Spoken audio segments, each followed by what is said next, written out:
So this is day 19 of 75 day SSC study plan. सुबह उठ के आज मैंने लगाया मैथ्स का speed test from selection way website और आज मैंने 8th मॉक टेस्ट लगाया था।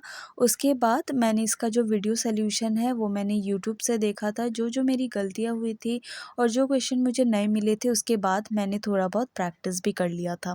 और क्योंकि आज संडे था तो मेरा प्लान था कि मैं एक प्रॉपर जीएस की स्ट्रैटेजी बनाऊँ, क्योंकि काफ़ी दिनों से मैंने जीएस को होल्ड में रखा था ताकि एक प्रॉपर से एनालिसिस करके एडिक्विटी पैटर्न को समझ के उस हिसाब से पढ़ना स्टार्ट करूँ। जिस वजह से मैंने ये 3 वीडियोज़ देखे, ये एसएससी लैब के वीडियोज़ थे अमन सर के, तो ये तीनों वीडियोज़ देखे और मैंने साथ-साथ नोट डाउन कर लिया कि क्या-क्या हाई फ्रीक्वेंसी टॉपिक है जो पूछे जा रहे हैं, कौन-कौन से टॉपिक्स को ज़्यादा वेटेज देना है, किन-किन टॉपिक्स के ज़्यादा वेटेज रहे हैं। तो मैंने ऐसे करके थोड़े नोट्स बना लिए जो हर एक सब्जेक्ट के, जैसे geography, ancient history, economics, polity, current affair में क्या आ रहा है, स्टैटिक जीके में क्या आ रहा है, उसके हिसाब से मैंने एक लिस्ट बनाया कि टॉप 4 कौन से टॉपिक है। और ये जो सारे टॉपिक मैंने लिखे थे ना, उसमें से मैक्सिमम क्वेश्चन जो है कवर हो रहे थे।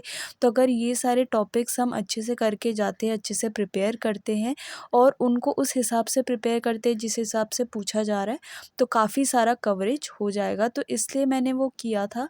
और उसके बाद उन टॉपिक्स में से कुछ टॉपिक्स जैसे स्पोर्ट्स के हो गए और कुछ जो स्टैटिक जीके के टॉपिक्स थे उनके रिगार्डिंग मैंने नोट्स बनाए थे। नोट्स जो आप देख रहे हो ये चैटजीपीटी, जेमिनी एंड क्लॉड, ये तीनों में प्रॉम्प्ट डालने के बाद उसके बाद ये बना है। और इसके साथ-साथ मैं वीडियो लेक्चर्स भी फ़ॉलो करने वाली हूँ ऑफ पीवाईक्यूज़। तो एसएससी लैब में इन्हीं टॉपिक से रिलेटेड जो पीवाईक्यू होंगे उसको मैं फ़ॉलो करूँगी। उसके बाद ये पीडीएफ से पढ़ूँगी और ये दोनों कंबाइन करके पढ़ने के बाद मैं एक्टिव रिकॉल करने की कोशिश करूँगी। तो खुद लिख के प्रैक्टिस करके ऐसे कुछ स्ट्रैटेजी मैंने इसके बारे में सोचा है, जीएस के बारे में। और उसके बाद मैं करती हूँ इंग्लिश का स्पेशल बूस्टर। जैसे कि आपको पता है मैं रोज़ अभी एक्टिव एंड पैसिव वॉइस के क्वेश्चंस लगा रही थी, तो आज भी मैंने एक मॉक टेस्ट लगाया रिगार्डिंग दैट और उसमें मेरे 45 मार्क्स के करीब आया था। अगेन मेरे 2 गलत हो गए थे। तो उसके बाद मैंने एनालाइज़ किया कि कहाँ गलती हो रही थी और इस बार तो बहुत ही ज़्यादा सिली मिस्टेक हुआ जो मैंने देखा, क्योंकि टाइम क्रंच की वजह से मैं बहुत ही ज़्यादा गलत कर बैठी थी, क्योंकि ऑप्शंस को ही मैंने ढंग से नहीं पढ़ा था। ये वाला क्वेश्चन बिल्कुल मुझे आता था, ये दोनों क्वेश्चन जो मेरे गलत हुए मुझे आते थे। बट मैंने वो रियलाइज़ किया कि उस टाइम वो टाइम जा रहा था, वो टाइम निकल रहा था, उस चक्कर में मैंने ऑप्शंस को भी ढंग से नहीं पढ़ा, जिस वजह से गलती हो गई।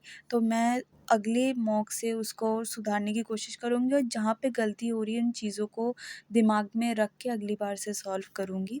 सो यही था आज का दिन डे 19 में, जहाँ पे मैंने सबसे पहले उठ के स्पीड टेस्ट एंड मैथ्स के सॉल्यूशंस देखे। उसके बाद मैंने जीएस का स्टडी प्लान बनाया था और इंग्लिश का टेस्ट भी आज मैंने दिया। बिकॉज़ आज संडे था तो आज कोई भी हमारा लाइव क्लास नहीं था, कोई भी मैथ्स के लेक्चर्स नहीं थे। तो आज का जो टाइम था जीएस स्टडी प्लान बनाने में काफ़ी ज़्यादा एक टाइम मेरा उसमें गया। प्लस मैंने 2 टेस्ट दिए and yes that is it for the day.